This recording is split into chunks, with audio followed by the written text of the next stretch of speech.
Greetings, ladies and gentlemen, and welcome to today's edition of Tales from Outer Space, where I take stories from across the internet and read them for your entertainment. This particular story is called Extinction Status Delayed, written by TRMerc. Tismets arrived at the Extinction monitoring station.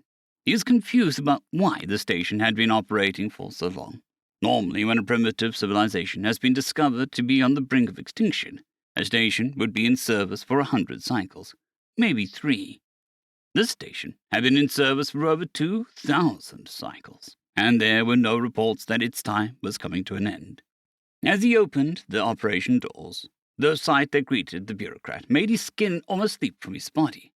Every station had a pile of some sheets of fibrous materials with what looked like a galactic standard combined with pictures of different symbols, buildings, machines, and various life forms.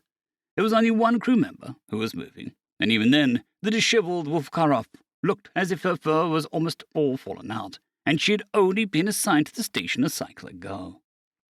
Walking up to the station commander, Tismets saw her slumped over her station asleep. "Excuse me," Tismets said, in his normal voice, but the commander stayed asleep. "Excuse me," he repeated, although a little louder this time.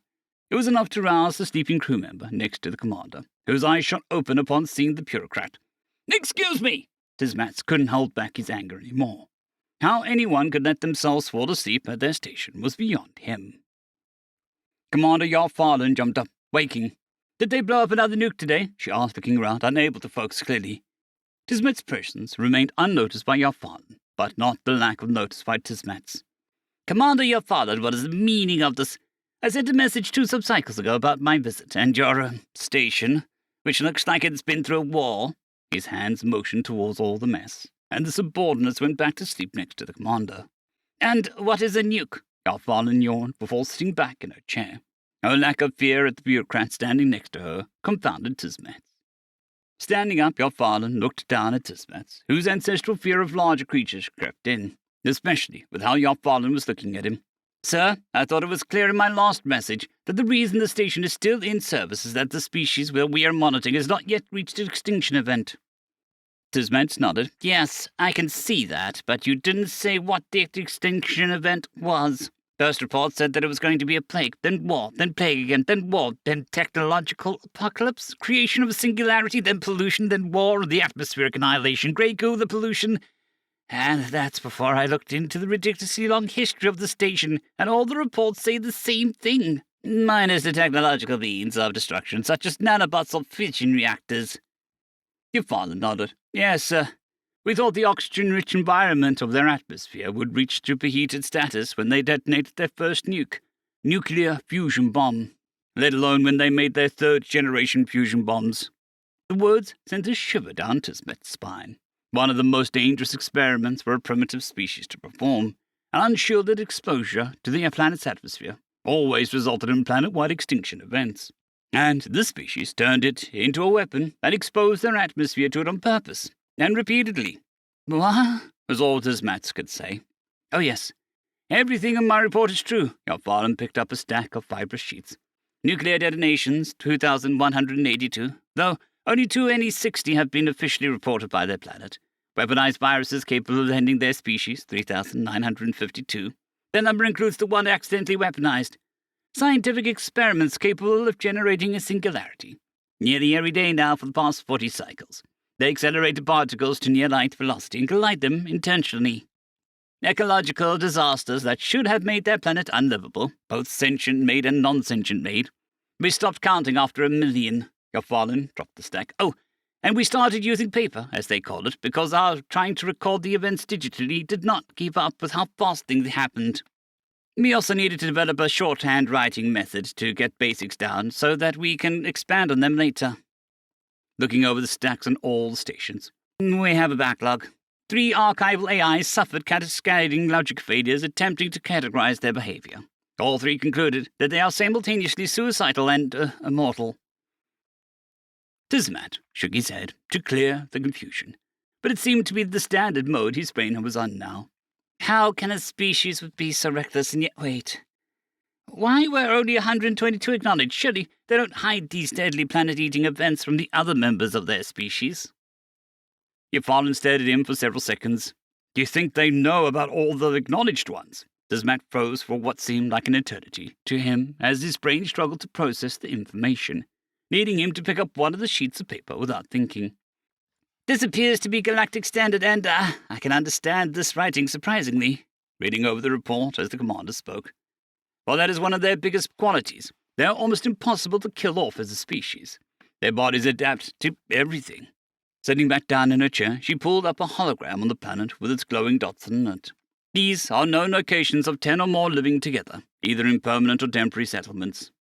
Tearing himself away from the unnerving report about how the radioactive disaster created a new fungus that they keep poking and looking at, Tismet looked at the planet. They don't understand. According to what I've read, this planet gets up to over 327.6 thermal units and as low as 205.43 thermal units. That is too much of a range for a single species to live in, and they do not possess the technological level sufficient to prevent movement of heat from one location to another. Yafalin smoked. They don't care. That's the second trait that makes them so resilient. Take this, a research station in the coldest part of the planet. They live there by generating enough heat to compensate for the loss of heat due to the weather outside. And if they lose power before help can arrive or they can escape, they die. A look of terror came across Tismet's face. No way would members of a species willingly put themselves in that much danger. A motion of a hand and more dots appeared, some of them significantly under the surface of the water. Still, sentient life, these are ones living deep in water, so that it is safer when they do work. This is because their bodies cannot survive going to these steps and returning to the surface without major damage or significant amount of time. Putting up the image of the aquatic vessel, they use these to get around under the water, but even these cannot survive the depths that they are working at if they were not flooded with water. So they flood them with water and use containers of highly compressed atmosphere that contain enough pressure to cause their lungs to explode if they are all to enter their bodies. If you look here, she zoomed into an area along the coast, but Tismet didn't want to, but did anyway. These ones are doing it for fun. Tismet stood there for a minute, his expression not changing and his body not moving, as his brain had finally crashed from the impossibility of it all. After he snapped back to look at Yarfarlin, "You must be lying. Surely no species willingly lives under the water, let alone doing it for recreation." A voice from behind him. "Don't forget to tell him about the ones that jump out of the functioning plane." Turning to try and see where the voice was coming from, his mates couldn't get a good look with the mess that was around. Why would a sentient leap from a... Putting up his datapad and scrolling through terminology. Plane, planet, and atmos. He didn't want to finish the word, as if finishing it would make it more true than it already was. Yarfarlin shrugged. For fun. They live on such a dangerous planet that they have become used to it, so they do things that scare themselves on purpose. It is so much that travel in space doesn't scare them either. They are strapping themselves to controlled explosions on missiles and strapping themselves to it. Though, I guess my last message hasn't gotten to you. Then there was a ding on Tismet's datapad. Oh, there it is. Tismet looked down and started to read. Requisition to convert the Extinction monitoring station into a diplomatic station.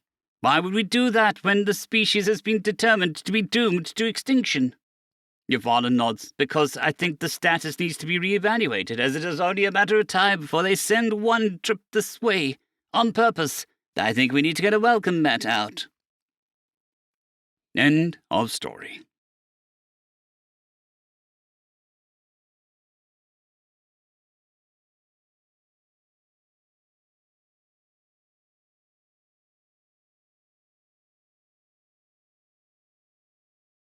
I'd greatly like to thank our Tier 5 channel members, Caspar Arnholtz, John Creighton, Manatharia, 050, Dragzoon WRE, and Elijah Silvercross. Thank you very much.